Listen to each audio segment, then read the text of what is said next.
हाँ तो मेरे प्यारे दोस्तों, क्या हालचाल है। मेरा नाम है रंजन कुमार और आप लोग देख रहे हैं मेरे चैनल मिशन बिहार टॉपर को।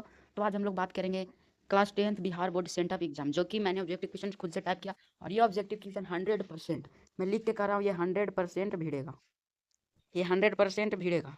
अगर ये 100% नहीं भिड़ा तो हमारे चैनल को आप लोग अनसब्सक्राइब भी कर सकते हैं। तो ये है क्लास 10th का सेंटर एग्जाम, वो भी 19 नवंबर। संस्कृत 100% है जो असली है। ऑब्जेक्टिव ये है 100% असली।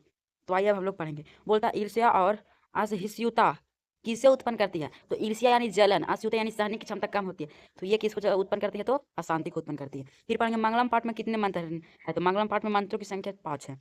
तीसरा नंबर, स्वामी दयानंद का जन्म कहाँ हुआ था। स्वामी दयानंद का जन्म किस गांव में हुआ था। तो किस गांव में हुआ था, टंकरा नामक गांव में, गुजरात के टंकरा नामक गांव में। इसका ऑप्शन नंबर से हो जाएगा। सत का मुख किस साधन से ढका हुआ है। सत का मुख है ना, जो हिरमयन पात्र से ढका हुआ।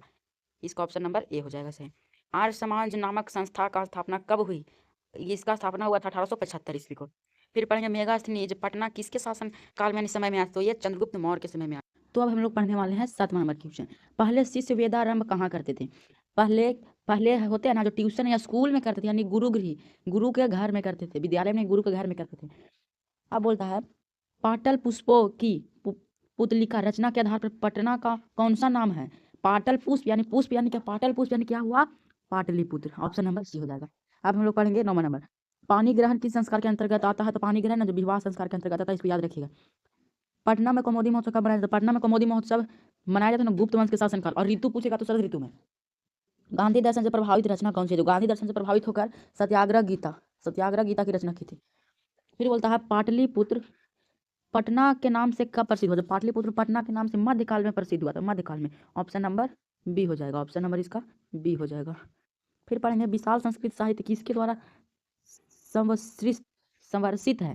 तो किसके द्वारा है, कवियों और शास्त्रकारों द्वारा, कवियों और शास्त्रकारों द्वारा। ऑप्शन नंबर डी हो जाएगा इसका। अब पढ़ेंगे बीरेश्वर कौन था। तो बीरेश्वर मिथिला का राजा नहीं था, मिथिला का राजकुमार नहीं था। दोनों तो बात कहने का मतलब सेम ही है। तो क्या था, मिथिला का मंत्री था। ऑप्शन नंबर इसका बी हो जाएगा। फिर बोलता है सिखों के 10वें गुरु कौन थे। सिखों के 10वें गुरु थे ना, जो गुरु गोविंद सिंह थे। सॉरी, यहाँ पर टाइपिंग में गुड हो गया है, गुड की जगह पर गुरु कर लीजिएगा। फिर बोलता है अल्लाह में आग क्यों लगाई गई। अल्लाह में अलासियों की परीक्षा लेने के लिए अल्लाह में आग लगाई गई थी। ऑप्शन नंबर बी हो जाएगा। इसका सही ऑप्शन नंबर बी हो जाएगा बाबू। आप लोग पढ़ेंगे 17वां नंबर। राजशेखर का प्रमुख काव्य ग्रंथ निम्न में से कौन सा है। तो राजशेखर का ना, वो काव्य मीमांसा है। राजशेखर का काव्य मीमांसा। अब दामोदर गुप्त का था ना, दामोदर गुप्त का उसका अलग है, लेकिन इसमें चौकड़ाइएगा नहीं। दामोदर गुप्त का अलग है और राजशेखर का अलग है। याज्ञवल्क्य ने आत्मतत्व की शिक्षा किसे दी। याज्ञवल्क्य ने अपनी आत्मतत्व की शिक्षा अपनी पत्नी मैत्रेयी को दी थी, अपनी पत्नी मैत्रेयी को दी थी। चरक और सुश्रुत ने किस शास्त्र का प्रवर्तन किया है। तो किस आयुर्वेद शास्त्र का। ऑप्शन नंबर ए हो जाएगा सही बाबू। इसका ऑप्शन नंबर ए हो जाएगा। ठीक कर लीजिएगा, ऑप्शन नंबर ए। सर्व शुक्ला सरस्वती किसने कहा। सर्व शुक्ला सरस्वती कहा था दंडी ने, लेकिन किसी को कहा था, तो विजयंका को। फिर पाएगा उच्चारण प्रक्रिया का ज्ञान किस शास्त्र से मिलता है। तो उच्चारण प्रक्रिया का ज्ञान जो मिलता है ना, वो शिक्षा से मिलता है, शिक्षा से। उच्चारण प्रक्रिया का ज्ञान किस शास्त्र से मिलता है। तो ये दो, एक क्वेश्चन को दो दो बार टाइप कर दिए तो शिक्षा से मिलता है। फिर हम लोग को बोलता है गंगा देवी का समय। गंगा देवी का समय था वो 14वीं सदी। कर्णभार रूपक के रचनाकार कौन है। कर्णभार के रचनाकार कौन है, तो भास जी। ऑप्शन नंबर सी हो जाएगा। आधुनिक काल की संस्कृत कवित्री कौन थी। आधुनिक काल की संस्कृत कवित्री तो थी ना, जो पंडित क्षमा राव थी। पंडित क्षमा राव, मिथिलेश कुमारी मिश्र, ये सब, वनमाला मवालकर, ये सब आधुनिक काल की संस्कृत रचना थी। इंद्र किस रूप में कर्ण के समक्ष आए थे। इंद्र तो ना, जो साधु रूप में नहीं आए थे, या चक के रूप में नहीं, दाता के रूप में, तो वो आए थे ब्राह्मण के रूप में। ऑप्शन नंबर सी हो जाएगा। ठीक कर लीजिएगा, ऑप्शन नंबर सी। किसके गीत देवता भी गाते हैं।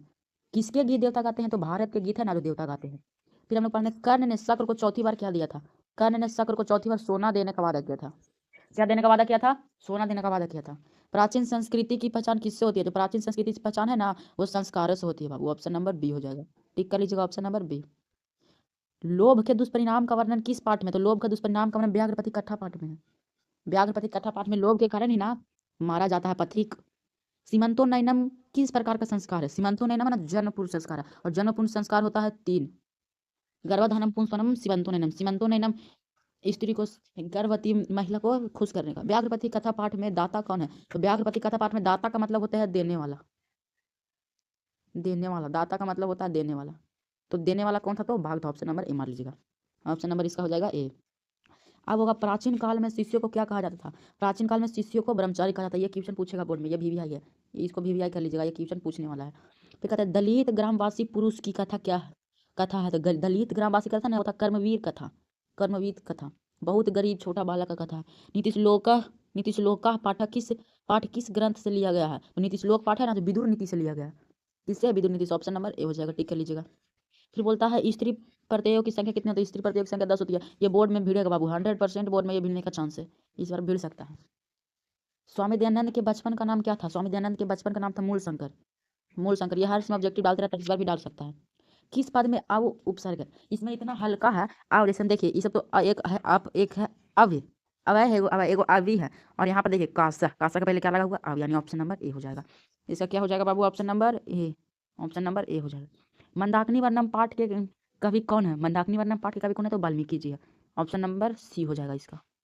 अब पढ़ते हैं अनोरनियान डॉट डॉट डॉट रिक्त स्थान महियान पदांश के रिक्त स्थान में कौन सा पद होगा? तो अनोरनियान, इसको अगर आप याद करिएगा तो देखिए अनोरनियान और महतो महियान क्या होगा इसका? ऑप्शन नंबर सी हो जाएगा। 39 नंबर का क्या होगा? Option number C. व्याघ्रपति कथा पाठ के रचयिता कौन है? व्याघ्रपति कथा पाठ के रचयिता कौन है? तो हमारे होंगे नारायण पंडित जी। कौन है? नारायण पंडित, ऑप्शन नंबर बी हो जाएगा, टिक कर लीजिएगा। और ये जितना है ये सब हम लोगों ने अपने से लिखा, और ये 100% सेंटर एग्जाम में मिलेगा।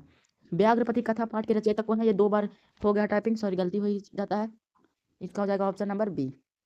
अब पढ़ते हैं भारतीय महिमा पाठ का द्वितीय श्लोक किस पुराण से संकलित है?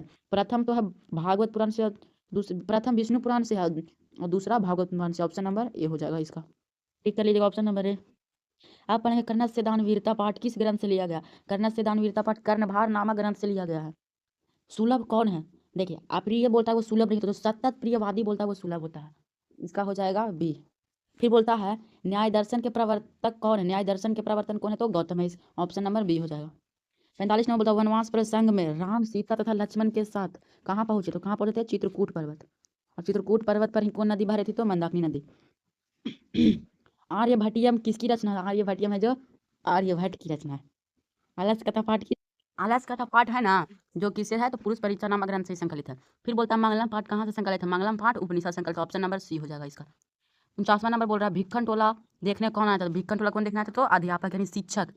फिर बोलता है नदियां नाम और रूप को छोड़कर किस में मिल जाती है? नदियां नाम और रूप को छोड़कर समुद्र में मिल जाती है। इसी तरह गौर है कि विद्वान अपने नाम और रूप को कहाँ मिल जाती है? तो परमात्मा में, यानी भगवान में। छात्र नाम तप रिक्त स्थान में कौन सा पद होगा? तो छात्र का अध्ययन क्या कहलाता है? तप कहलाता है, ऑप्शन नंबर बी हो जाएगा। फिर बोलता है महान से भी महान क्या है? तो महान से महान आत्मा, ऑप्शन नंबर ए। फिर बोलता है दरिद्रांभर कौनते माँ निरुजस्य की मौसधे पद किस पाठ से ली गई है? तो किस पाठ से ली गई है? व्याघ्रपति कथा पाठ से। इसी तरह हमारा ऑब्जेक्टिव 53 है, तो ये सेंटर एग्जाम में इसी से लगभग 50 पूछेगा, इसी से लगभग 50 पूछेगा, और 50 से 50 आप लोग मार के आएगा, इसी से 50 आप लोग कंप्लीट करके आ सकते हैं। तो और सोशल साइंस और साइंस का ऑब्जेक्टिव क्वेश्चन देखने के लिए हमारे चैनल मिशन बिहार टॉपर को आप लोग सपोर्ट कीजिए। तो मिलते हैं हम लोग नेक्स्ट वीडियो में, तब तक के लिए बाय बाय।